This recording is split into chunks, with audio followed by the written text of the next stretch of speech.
You are listening to the Maje tic Mindz podcast.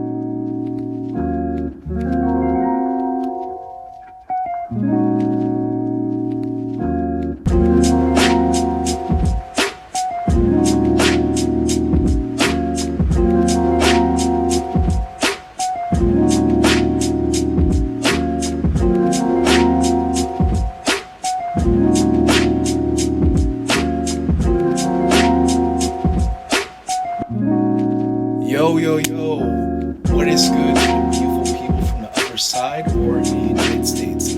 I'm Morgan, your host. This is JBadge, and you are listening to the Maje tic Mindz podcast.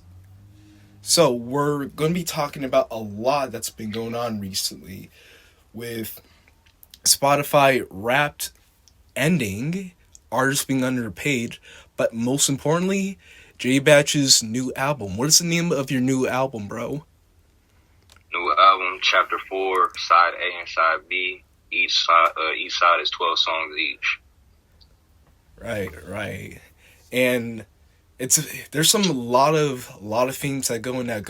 It's been a while since I've heard it, but I took the chance to just hear the album, and it's pretty good, bro. It's pretty good. Appreciate it. Which side, you remember which side you like better, or was leaning towards more? I think it was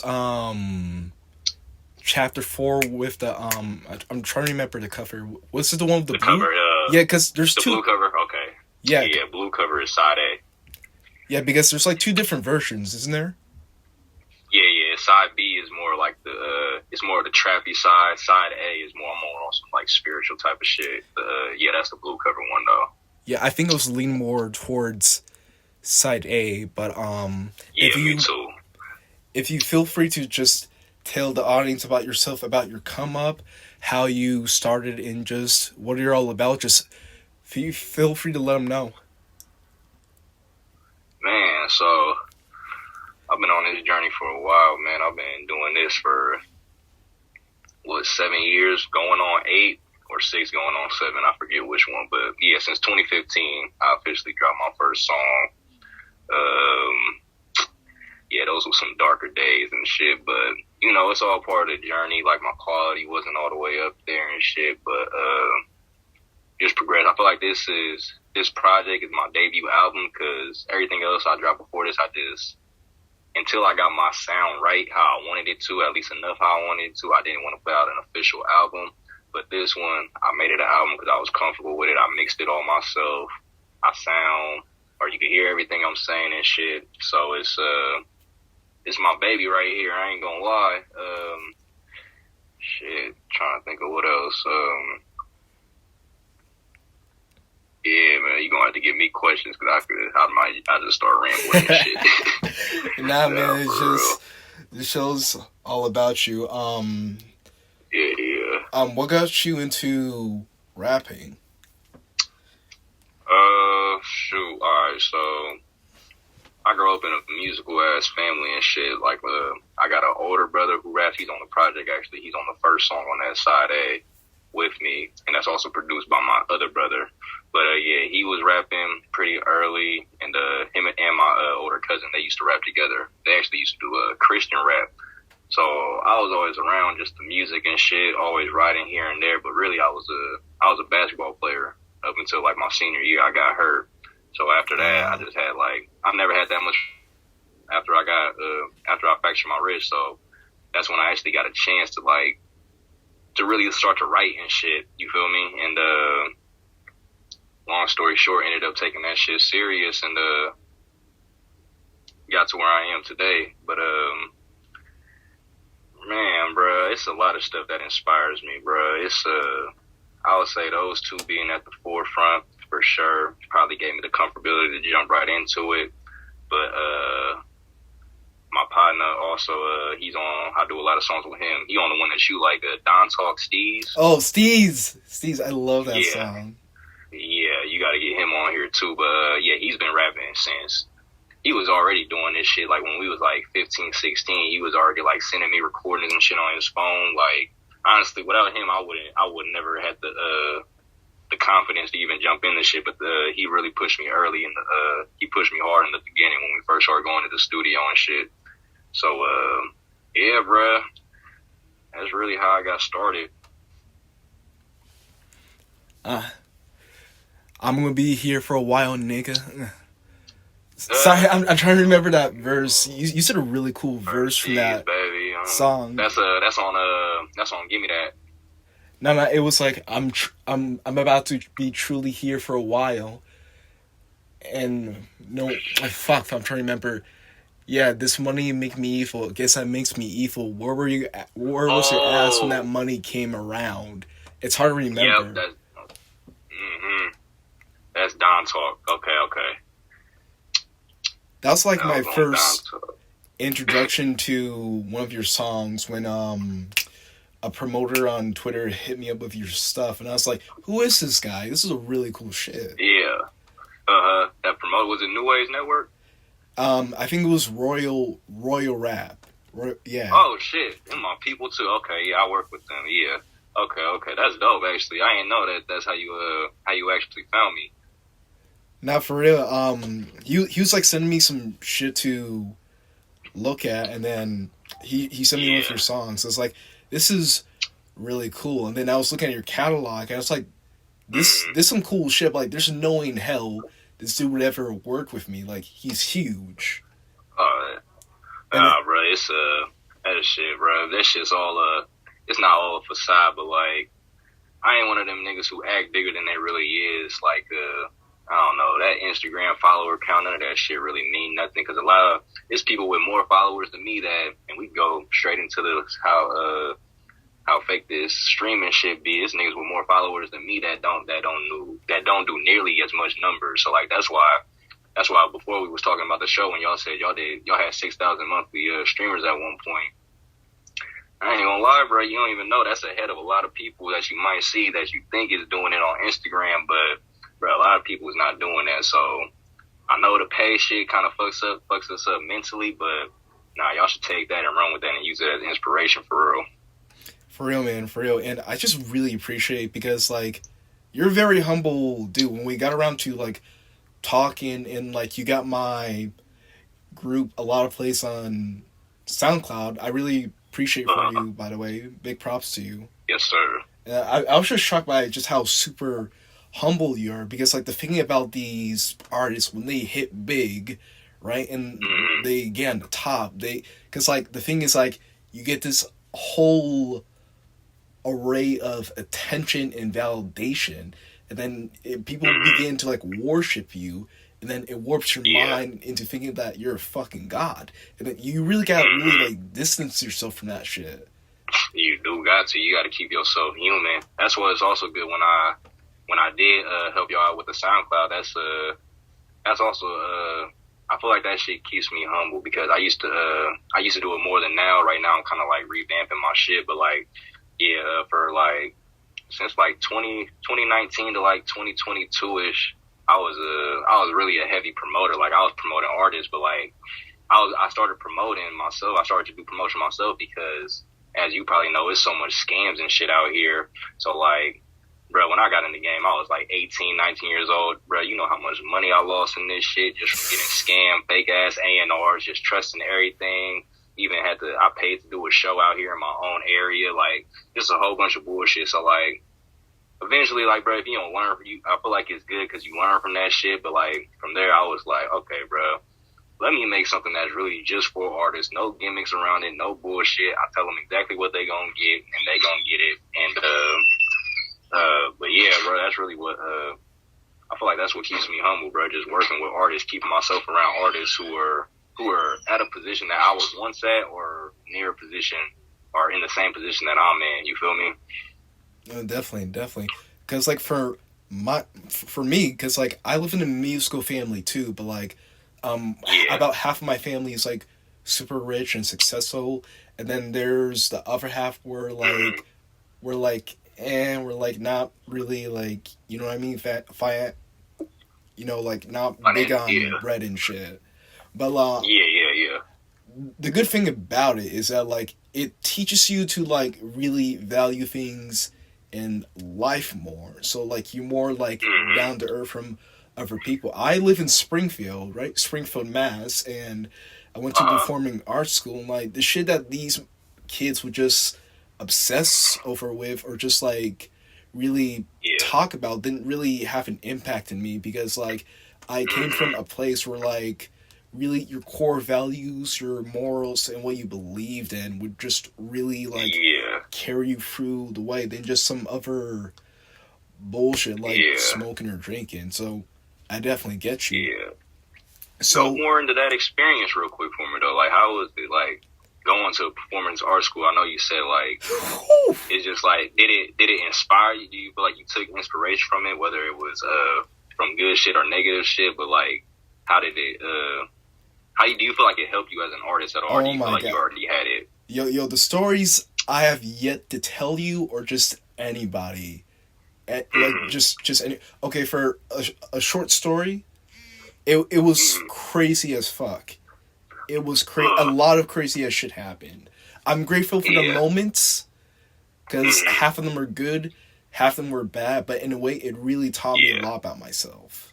But it was fucked up. It was fucked up, but that's where like, so y'all got like, right? Was it like, how does it work? Like, do you just like pick like, what do you study? Like, do you like get a pick like what specific art you want to study, and like how does that shit work? Like, for real, like just let me know, because like I always wondered like just how the performance art. We don't got a lot of that shit out here, like on the West Coast and like California and shit. So I've always been intrigued by that shit.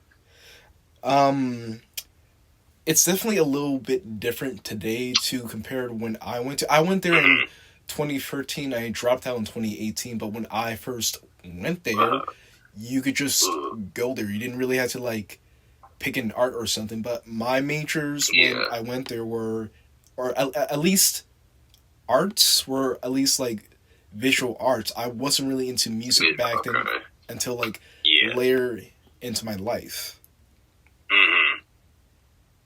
Okay. Yeah. You started making music like after high school? I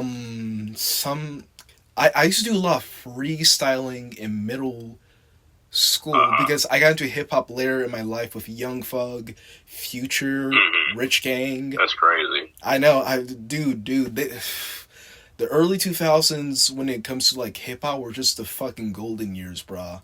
Well, to me at least, because like I'm young and shit. That's crazy, because I feel like Future and Young Thug, they became my later inspirations, you feel me? Because like early on, I was like, I was one of them. I was one of them annoying ass hip hop heads, bro. I used to listen to like Nas, like I was like everything before like 2014, 15. I damn near missed out. Like I was listening to hella underground shit. I'm talking about like Earl Sweatshirt, Ben Staples, all of that shit, which was cool, but I was missing out on a lot. And then that's when my partner Steez, he had really he the one who really pushed me on the Young Thug. And then I was like, okay, I ain't gonna lie, this nigga go crazy. And then from Young Thug, I just went to Future, and now Future damn near one of my favorite artists. But it's funny just because before that I was damn near out the loop. I'm over here listening to 90s shit, hella old ass shit. But it's just funny that was your introduction to it. For real. Like they're not lying when they say like Young Thug and a lot of these older artists really birthed a new generation of hip hop. They really did. It's like they blew up in a time where like you would bump that shit in the radio, and like it really like influenced the way how like you listen to music. You feel me? I feel like nobody sounds the same. I feel like Young Thug too, but I feel like Future changed everybody's style. Like I can't even listen to a lot of new music now without hearing the Future inspiration in it, which is good, but that just proves that like, they birthed a generation, because that's probably how it was like around 08 and shit, like when Lil Wayne and shit, like everybody wanted to be like Lil Wayne. But like now I don't know, it's hard for me to even listen to new artists, because I'm like, I could hear the inspiration, and it's like, it's cool, but I could just go back to the original person who laid out the foundation. That's where it'd be a struggle for me kind of to find new artists now. For real. And like, it's even more interesting when you know the top artists grew up. Because like, a lot of the top artists, they like Bruno Mars and maybe like a few others, listen to like Yeah, Ashanti or like other R&B artists from the 70s to like yeah, 60s. It just shows that music as an art can just never die. Like it gets recycled, yeah. it It gets transforms, recycled. but like Everything's been dead before. for real, man, it's like they say there's nothing new under the sun. Hmm. But with that in mind, how did you come about making this album, and what was in your mind when making what's the name of the album? Sorry, I forgot. Chapter 4. All right, chapter 4, and there's a Yeah. slide A and a slide B, and now I have Hmm. not seen that shit in a while, so I can hear the Yeah. thought process on this. It's called Chapter 4 because it's a branch off of 3 mixtapes. I first dropped my first official tape was called Trent Jackson. My second one was called Jade, and my third one was called Two Sides One Story. And basically, I did the two sides on this one because it was kind of like a tribute to my last project. The one I did before was Two Sides One Story, and that's the first time I kind of played around with the two sides. That was like my longest project. I think I had like 17 or 18 songs on Two Sides One Story, and but like the whole point of Two Sides One Story is you could play like front to back and back to front and shit, and it was like a trappy side and it was like a more lyrical side. So I kind of took that concept and just ran with it in chapter 4 and did it on a different level. So I made a whole bunch of those songs where I was just like just on my spiritual journey and shit. That was side A, and then side B, yeah, I just flipped it. Side B was more the trappy side this time, and kind of just like trying to show like how they both sides is a different sound, but like if you notice, I'm talking about a lot of the same shit just in a different way, and but like that's just the message I'm trying to get across is like I don't know, just the first of all, not being trapped inside of a box, you feel me? Because I don't want to be known as a lyrical rapper because I like to do other shit too. Like I said, my inspiration is like Future and Young Thug. Like I like to do both of them, but like just trying to like show, like break the wall down. Like, bro, we could do music is so evolved now, bro. It's like artists is just getting more versatile, and I feel like with this one, I was just ultimately trying to show my versatility, and that's why I had to divide it into two sides just so people actually knew. You feel me? Like. Yeah, because like side A, I'm on some shit, but like if you really want some slaps, go to side B. If you want to hear some shit, go to side A. Like either way, you feel me? Yeah, because like you wanted to bring a certain side of yourself, but at the same time, bringing versatile and adding new things. Yeah. That in itself is not a very easy thing to do, because if you go too far off, you're going to turn people off, and like you don't want to do that. So trying to like evade that sort of thought and just making an actual thing is just, it's difficult, but that's really fucking cool, man. Yeah, nah, that shit's actually kind of scary because I feel like that's why I emphasize on it so much. That's why with the Two Sides One Story, my last project, like that's the first time I like really like started to emphasize like, yeah, bro, like I could rap like this and I could make music like that, because I don't know, bro. I don't want to, like, imagine blowing up off a song. Like, you feel me? Imagine blowing up off a song and you get stuck inside. Like, people are expecting that style of song for you, like, for however long. But, like, once I do have that, just that one hit, just, like, get to where it needs to be, I want to be able to point people back, like, yeah, like, y'all, like, yeah, this song is cool, but don't expect me to be trapped in this box that y'all gonna try to trap me in. If you go back and look, I've been doing it. I've been switching this shit up for a while, like, just keep people on their toes. Exactly. Because, like, Lil Yachty Poland, right? I've been thinking about that song for a while, but, like, imagine if Lil Yachty, being Lil Yachty, and Poland was, like, his first big single, and then a new album comes out, and it's nothing like Poland, and then people get pissed off. Like that. Yeah, can you imagine, like, the direction his career would have went if it was like that? Because, like... And people, man. Go ahead. Like, oh, yeah, sorry, my bad. Because, like, the thing with, like, mainstream music, right?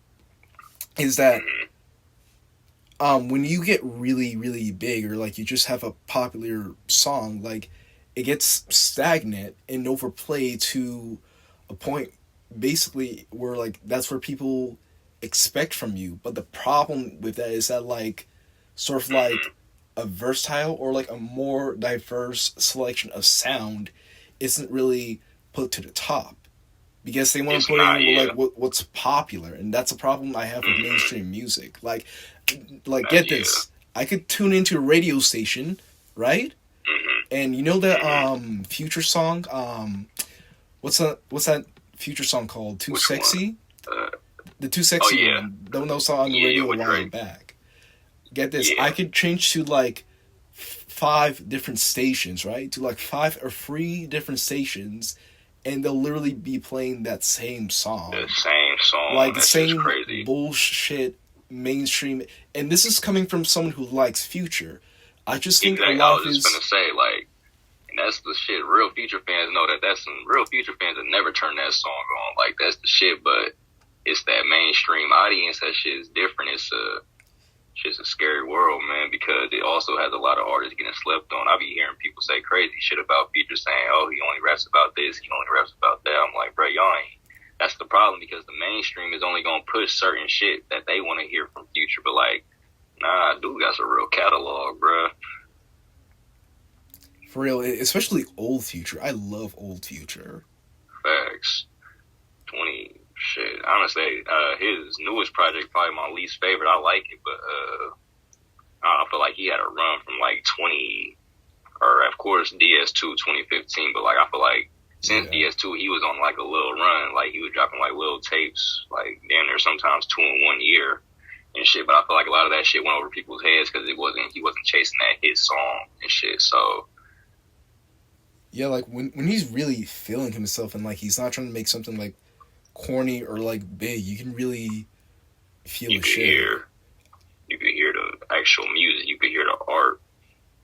That shit. We was talking about the Lil Yachty. Like if he did make that song "Poland" right now and went on to drop a project, and it just didn't sound anything like none of that shit, people will be upset, but it could also be, what's fucked up about that shit is it could actually be a good project, and that's where I'm at a place in my life now where I can't even call music good or bad anymore, because music, I don't know, I feel like you shouldn't be able to do that with art. At the end of the day, art is art. Once we start placing like good and bad labels on shit, then somebody's gonna try to control that narrative, and that's why I feel like the mainstream just media and shit has a hold on all this shit, because they're basically dictating what's good and what's not. But yo, fucking exactly. That's why I just really don't be trusting these labels, because like people have to remember, like when you're signed to a label, you basically assign yourself to a particular part of a group or like a team of people that want a certain aspect from you, and getting that certain aspect out of you, you basically don't really have the control of how you release your music, what you want in your music, or who do you get to have in your music, and people need to remember that. Like it gets tough out there. It does, but like that's the type of like hardship and sacrifice you gotta be just willing to make do. Yeah. I ain't gonna lie, I don't know about you, but I'm an overthinker. That shit would fuck me up if I was on a label, and like being on somebody else's schedule with my art and being on somebody's schedule with my art, that's just, that alone doesn't sit right with me. I'm like, I don't know, bro. I gotta have full control over that shit. Maybe it's just me being controlling, but like, I feel like that's how we should really all be with our art. But you feel me? It's hard because I was just thinking that shit it's another form of, personally, I feel like it's just another form of slavery. Like we said, everything's been done before, like, and that shit goes beyond music too. That shit goes out into just the real world, like, and everything. Like, we like however many years past quote unquote slavery, but you think that them people at the top, they ain't found a new way to, they gonna profit off of us regardless. Like, you feel me? It's basically like what I'm getting to, and it's I feel like it's just it's a scary trap, bro. Because at the end of the day, we just got to put ourselves in that position of power, but it's hard for us to get there when they hold the keys. You feel me? And I don't know, man. I be getting sad when I talk about that shit, bro, because it is depressing. And at the end of the day, I don't want to take away my love for music. Cause at the end of the day, making this art shit, we doing this shit to last forever, and we really doing it for ourselves. But just to see how they have got over on our people so much just through the years and continue to still do it, that shit just be making me feel a type of way. Yeah, man. Because, like, this is why helping independent artists is really important. Because they understand the game. They know the bullshit. And they're trying to go about it in their own way. And I highly support and encourage them in that. Where for people just release a new song, or, like, they need their streams up, or, like, they need to add it to a playlist, I'm always happy to help people, man. Yeah, facts. In any little way, that's what we need to do for each other. And then we slowly get other people that shit, we just inspiring other people to be genuine with it, because right now it's just a lot of sharks out there. It's a lot of fake promoters. It's a lot of fake A&Rs. That's the shit. Even if you independent, you got to be wary, because it's not just the label that'll fuck you over. They'll fuck you over. They found a way to fuck over independent artists too and capitalize off of them. So you really just got to be on your toes in this shit. Exactly. Because, like, the thing is like, even when you are assigned to a label and you have the benefits with one, you're still not entirely safe. You know, have you heard of Summer Walker?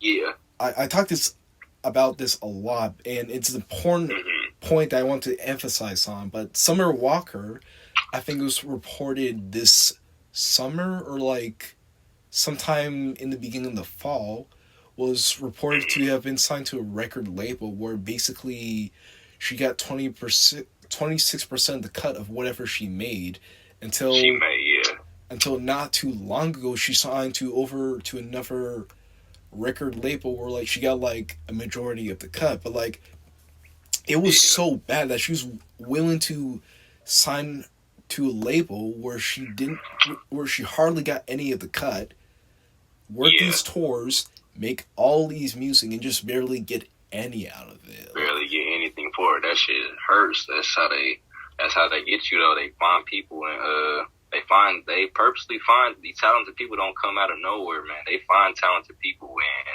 and they gonna ask about your situation and shit too, and all that shit goes into the deal that they gonna hand out to you. They could, and they gonna take advantage as much as they can. But the fact that she was able to still push through all of that, barely even getting credit for her work, that's, from what I hear, is really good. It just shows how fucked up it shows how fucked up it is, but it also just shows that, like, our people always find a way. Like, no matter what, we gonna find a way. Just, like, best be damned, if that were me, I would have been gone in, like, give it take her like 3 years, and then I probably would just take myself and just leave, because that's a bullshit deal. I'm just gone. I'm done with this shit. Exactly, because, like, aside from, like, labels, even, like, when you do make it big, you still gotta, like, promote that shit, and, like, you still gotta, like... Ooh, that's a good... Did you see the Atlantic Records artist who got caught with the... oh, shit. They got caught buying the fake comments and shit and views for the... I think it was Don Toliver, Lil Uzi, and... Lil Durk, yes, yeah. Yeah, I think so. Like, even that shit's crazy. That shit's scary, too, because me being a promoter, just for, like, however long I've been doing this shit, that just shows me that they're getting lazy, or, like, whoever's in charge of that shit is getting lazy, because those type of comics, bro, you can go buy those for $1.99 right now on Google. And I'm like, serious? They didn't even try to make this shit look real, and somebody got fired that day. No, I was shocked when I heard that, because, like, Uzi is, like, basically one of their, like... Uzi is a fucking rock star. He doesn't even need that shit. That's what's crazy. For real, because, like, I don't know a single person who would not bump to an Uzi song. Literally, almost everyone listens to him. Like, almost everybody. People love EXO, Tour Life, Love Is Rage, and just, like, all of his shit, man. Like, who could really hate him? And the fact that they need to, like, get bots for his new song, which is fire, by the way. Boo, boo, boo, boo, boo, boo, boo. That just on rock. But that song is so fire. And like, you just hear, like, it has bots and fake comments. I was like, why, though? That song was, like, #1 trending on music for, like, a couple of days. Mm-hmm. And I feel like it's the paranoia, because the labels know that, they know that these kids, their attention spans are getting shorter. So, like, I feel like it was a desperation move, like, just to make sure that they make their artists still look like they're presenting what they once were. Somebody just fucked up and bought the wrong shit, honestly. Because, like, I know that, like, labels been faking views on YouTube since YouTube became a thing. I feel like Justin Bieber, Selena Gomez, they got caught way back, like, when I was in middle school, just buying fake views and shit. Like, they all got, YouTube ended up taking, like, everybody's fake views away. So, like, that's where a whole bunch of artists was getting exposed, because they lost, like, millions of views on their shit all of a sudden. But yeah, it's just crazy that it's just getting to the point of, like, oh, they felt like they needed the fake comments. Like, not even the views, not even the likes, but comments. Like, that's just wild.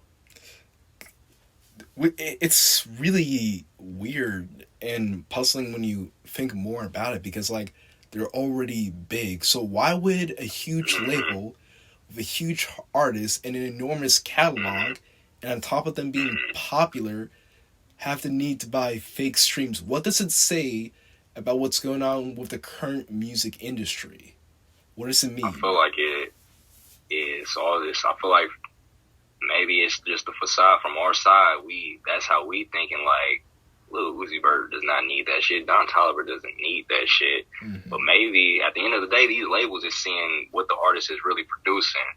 So maybe they did see something in the numbers or some shit, a spike down or some shit that just made that put them in that position. Because, like, they didn't just do that out of nowhere. Like, and if they had done it before, it would have been called out, because it's been too long since an artist like Lil Uzi's even been out. So I feel like they had to see a decline in something. Maybe it was listeners, or just, I don't know, just how much people listen to music in general, actually. Because, yeah, I don't know, it's something else behind it. We're not up in that world yet, but it's fun to think about. It is. I was talking to Merc about this, and Merc was saying, like, they were most likely doing it so, like, the label wouldn't have to, like, pay more to the artist. And that seemed like a really good point to me, because in a way they do, but at the same time the label gets a majority of the cut, in the team, producers, basically the promoting agencies, and the artists barely get shit. So there might be something that we really don't know about, but I can't figure it out. Yeah, because that could be true, actually.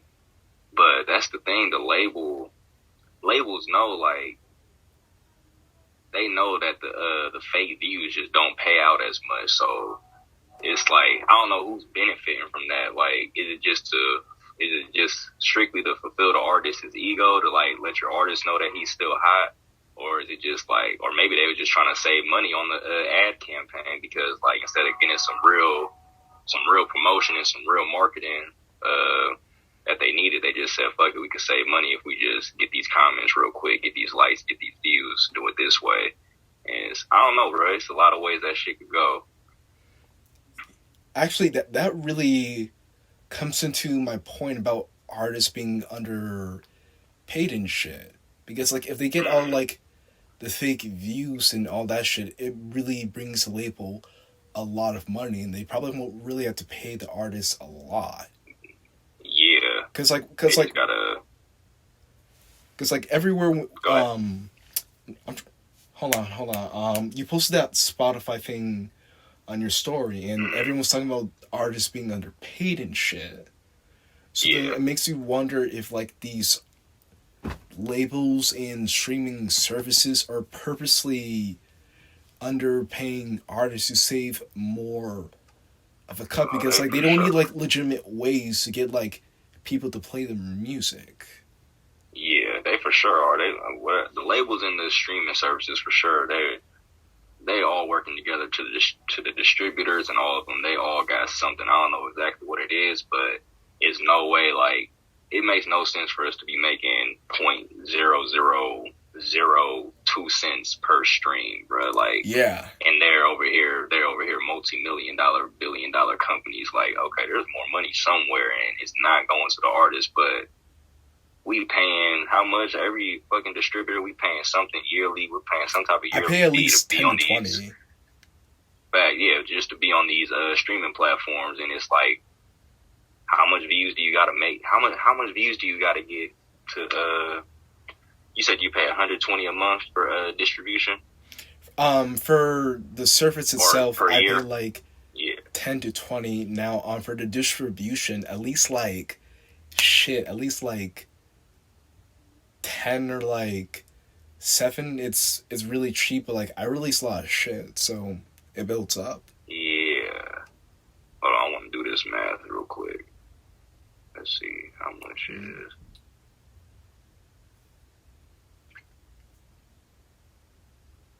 Okay, let's just take DistroKid is $20 per year.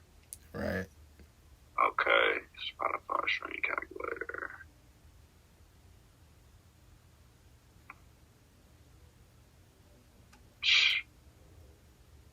You got to get 10,000 streams to make that back. Oh my god. That's ridiculous. What the fuck? You got to get 10,000 streams to make that back, and that's just on Spotify. To make $23. You can't tell me that it's not more money somewhere else. There's gotta be. There's definitely gotta be. Especially when you, like, each stream, right? Because Spotify counts the the pay of the stream about after the listeners listen for about 30 seconds. And the pay is, 30 like, seconds, yeah. about 0.005 cents. Yeah. And it's, that shit. Hold on, now that shit. See, now you got my brain going and shit. Hold on. So yeah, so 10,000 streams, you make $23. So basically, like for the average independent artist, if we get a song to hit 10,000 streams, like that's an accomplishment. So like really, they just got independent artists like working to make their money back at the end. Like we're just making money back to pay our to pay off our distribution. But like unless you really get a song to really hit like that, then you really like I don't even know. Even if you get a song to hit, you're still getting underpaid. So it's just a fucked up loop they got us in. For real. Especially when you do the math on it. Fuck, I never thought about it like that. Damn. Actually, like really the average, and that's not even the average. The average independent artist, honestly, because there's just so much music now. Like niggas not seeing 10,000 legit streams like that. It's a lot of fake shit out here. But like, so that's the shit we're like, we paying these distributors all this shit a month, but a lot of artists, the average artist isn't even making enough off of their music to pay back their distributor. So really, it's like, I don't know, I see how that shit can be discouraging. For real. And I managed to find some articles, not really too much because I'm always busy and shit and I got stuff to do, but I managed to find some articles and hold on, my computer's loading. I found some good articles to talk about. And okay, hold on. Okay, I found it. Don Toliver and Atlantic Records deny using bots to boost YouTube stats by hiphopdx.com. And it's written by Michael Soprano. I probably said that wrong. But it says, Don Toliver and other Atlantic Records artists have come under fire after fans noticed their YouTube music videos being stuffed with alleged spam comments from bot accounts. Fans began to notice Toliver's latest video, Do It Right, racking up millions of views within hours of its release last week, along with several suspicious-looking comments, often featuring emojis from various accounts.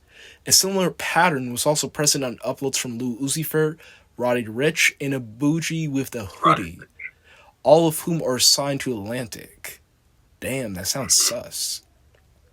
But in a statement to Suspect. for real.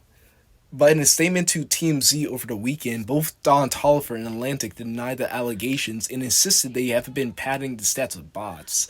Oh shit! That's Oh shit, man!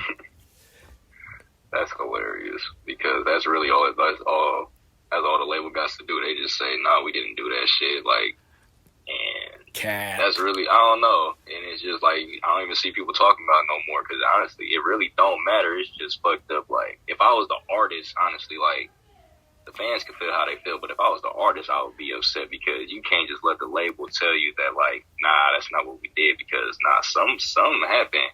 And I feel like I just hope that the artist gets answers for that shit at some point, which they probably don't. But Yeah, for because like people, even people for themselves can see it and they point it out and like at some point they're going to have to come clean about it, but like they won't because like the thing is like you said, they really don't have to. they don't have to. They could say like the game's so fucked up now. I'm surprised we don't see that shit more because it's some crazy ass fan bases out there, bro. And like it's really that easy for a fan to go on there and spend $100 for their favorite artist to get however many views or whatever the fuck they want to. And I feel like at the end of the day, when the shit starts to happen, I feel like that's what the labels is gonna put it on. They gonna end up blaming the fans and saying like the fans are faking the shit. It's not us, but I don't know. Shit could get deep.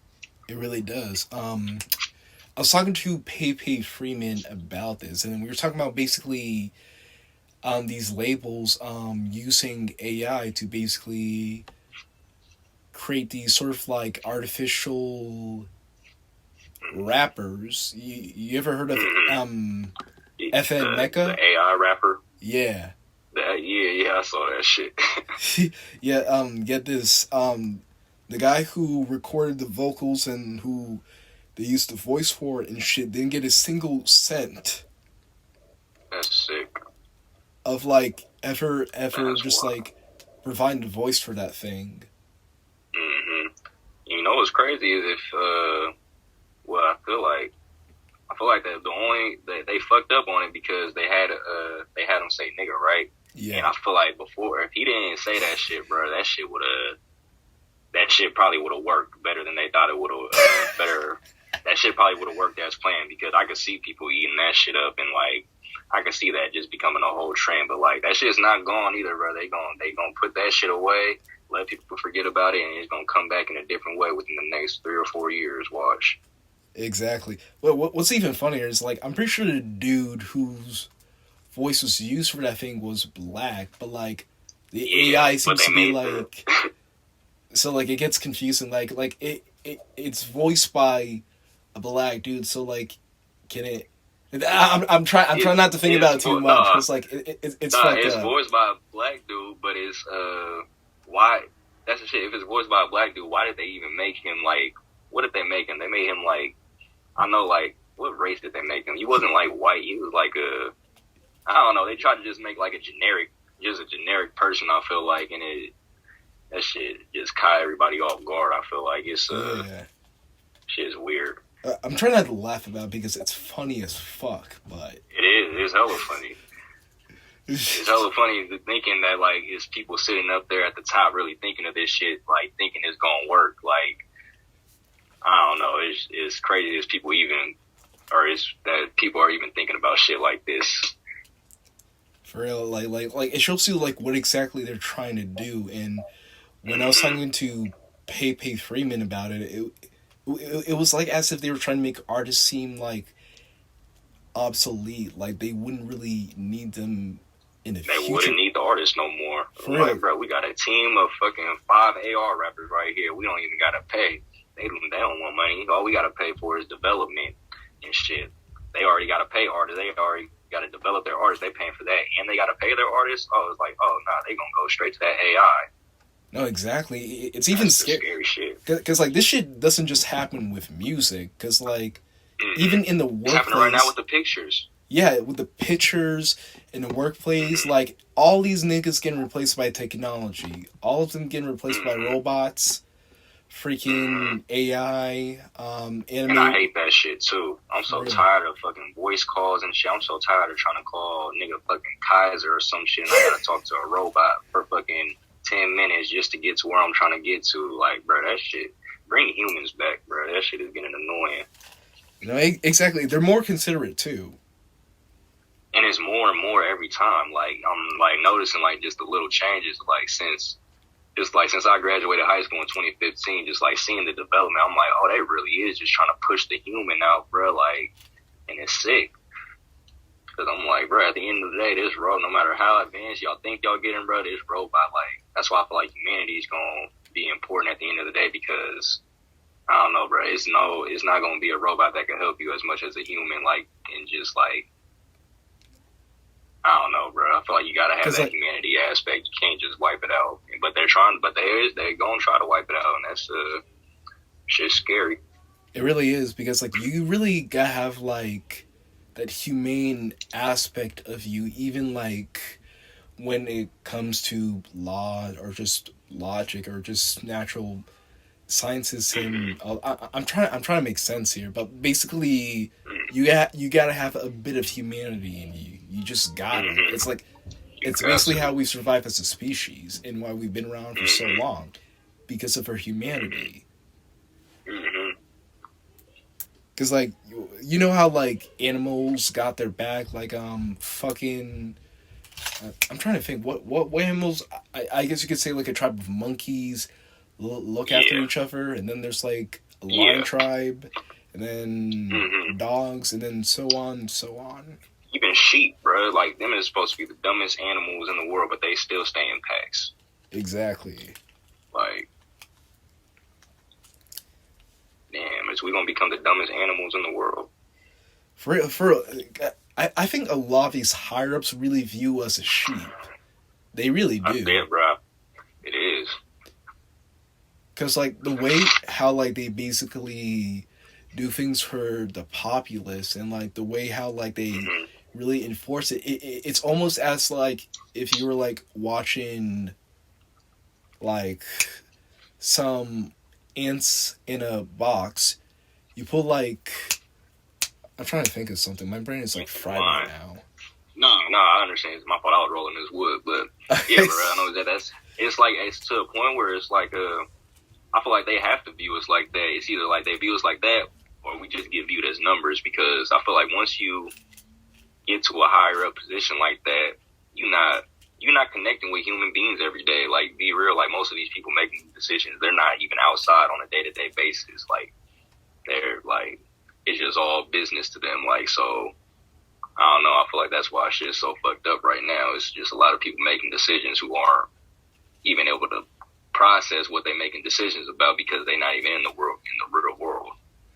Exactly. No, they live completely different realities from us. Like, just imagine waking up, you have a whole group of people just pick you up out of bed, brush your teeth, bathe you, and then you get this whole buffet of a fucking breakfast, and then you ride around the house on a fucking tiger. Like, imagine that type of lifestyle. Yeah. It's just sick. It's like, them people in charge, though. But, like, we just gotta change that. I don't know how we do. They ain't finna come get me, though, so let me shut up. Yeah, for real. Because, like, I mostly make music to just, like, entertain, to inspire people, and just have a great fucking time. Like, I'm looking forward to, like, taking over the world and shit. You know what I mean? I just want to make some music. Some good feel-good music. You know, that's why I feel like we got to know our place too as artists, and I feel like it's good that cause that's how I feel too. Like, I don't know what's gonna save us, I don't know what's gonna save the world, but like, I feel like I just want my art to play its part in whatever it has to do, whether it's in people's day-to-day lives or whatever it is. But it was I was watching the 85 South show recently. I forgot the dude's name, but he said it's just hella fucked up now, because a lot of people are looking to entertainers and artists to save us and shit. But it's really, we need to be looking to our real leaders who's like 10 toes on the ground every day, really fighting for this shit. Yeah, it's really, it's fucked up, man. Because like, I'm trying to keep with the times. Like, personally, I just feel like an old soul, and just I go with the old fashioned shit. You feel me? Yeah. Mm-hmm. Cause like How taking. old are you? I'm only 22. Oh, you're only 22. Okay. Yeah. You damn my little brother's age. Yeah, that's crazy.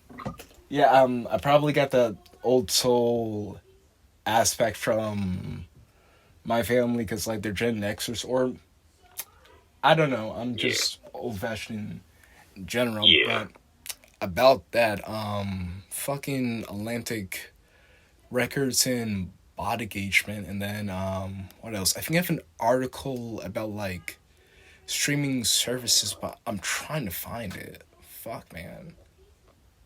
Okay, I have Streaming one. services, what? You cut out real quick. Let me find it. Oh, Fuck,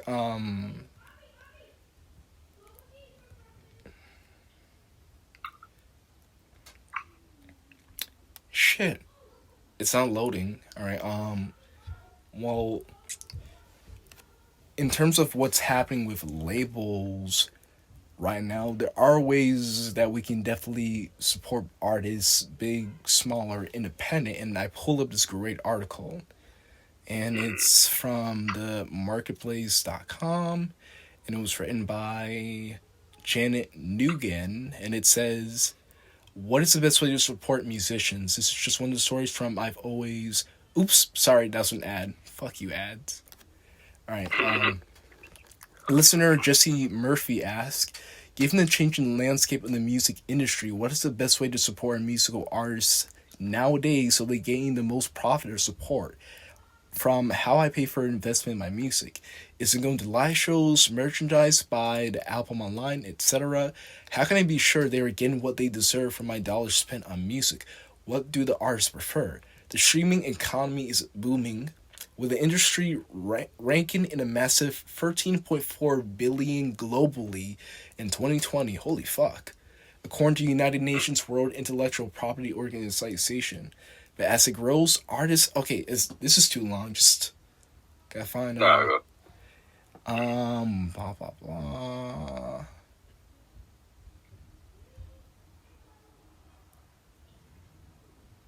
Okay, one of the huge things fans can do to support the efforts that we are taking and other artist groups are taking to create a more equitable music industry. Those efforts include UMAW's Justice at Spotify campaign, which calls on the streaming service to pay artists at least 1 cent per stream, maintain transparency with its finances, and end legal battles with artists that the campaign says undercuts their economic well-being. More than 24,000 artists have signed on these demands. Wow. Okay, so I gotta make sure I provide a link to that campaign in this episode. And it says, a single Spotify stream in 2020 netted artists for an average of 0.00307. So basically 307 cents. Sorry, I said it wrong. Let me see.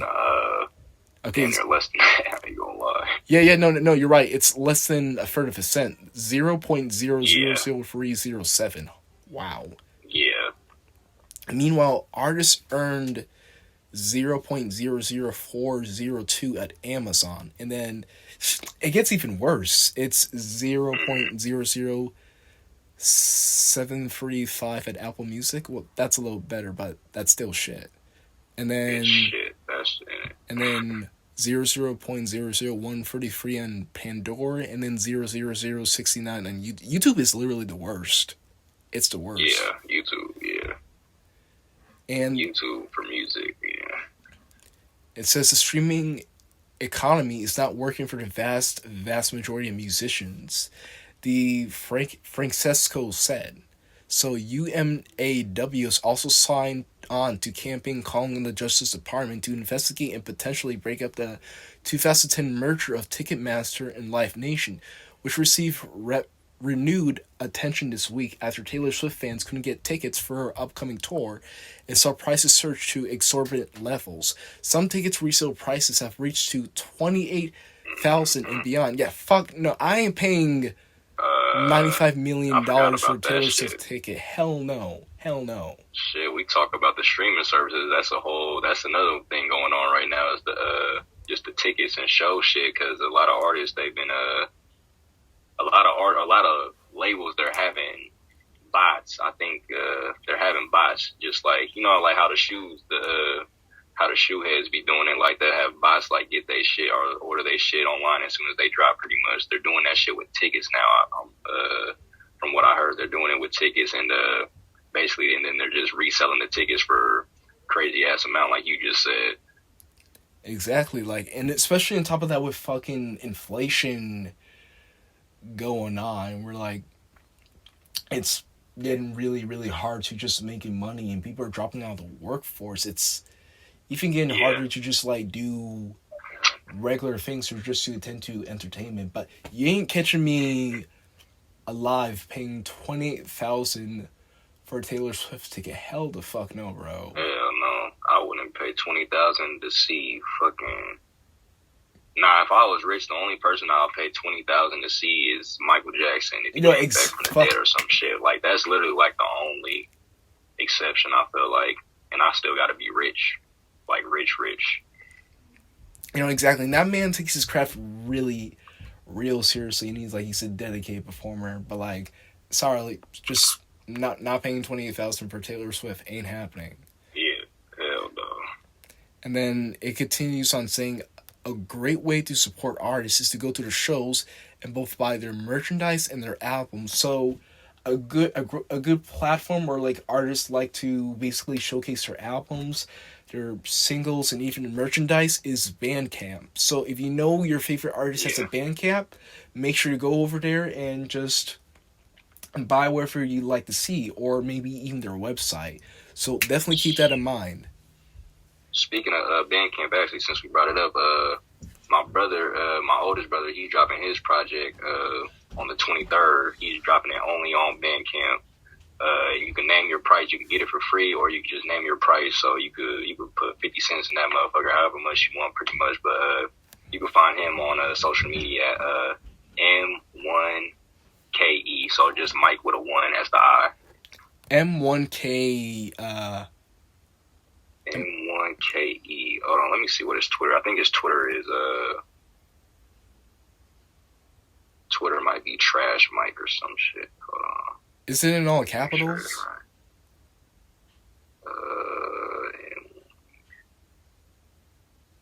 right. Okay, yeah, his Twitter is at Trash M1KE. M1KE. Is there a 7 at the end or no? No. Matter of fact, I don't even know if that's his. This nigga got 2 pages, so I gotta find that shit. Shit, I'll get it to you after. But yeah, his artist name is M1KE. So I think I found him on Is it Mike? Bandcamp.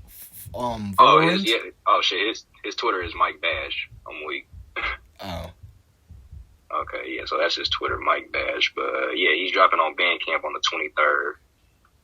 I'm featured on there. Steez is featured on there, and got a few others on there. So be sure y'all check that out. Yeah, if you definitely want, I'll put it in the description for everyone to look at and support it. And also, your new album in the description of this episode. All right. Oh, yeah, for sure. Chapter 4, make sure you go stream that. I think I'm at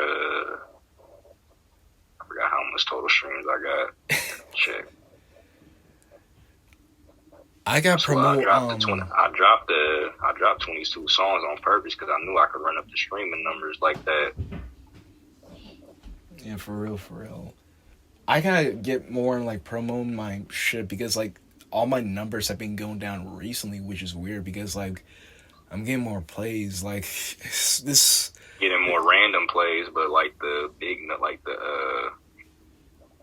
promo start wearing off. But like that's what a lot of people gotta understand. The promo is just like a catapult to get you like, so the algorithm hopefully picks you up so you get on them random playlists from like real people and shit. And like, you know, when those start coming in, because you'll look at like just your playlist and shit, they'll stop being like the promoted ones, and it'll start being like just random ass shit, just like somebody's school playlist or some shit. So it's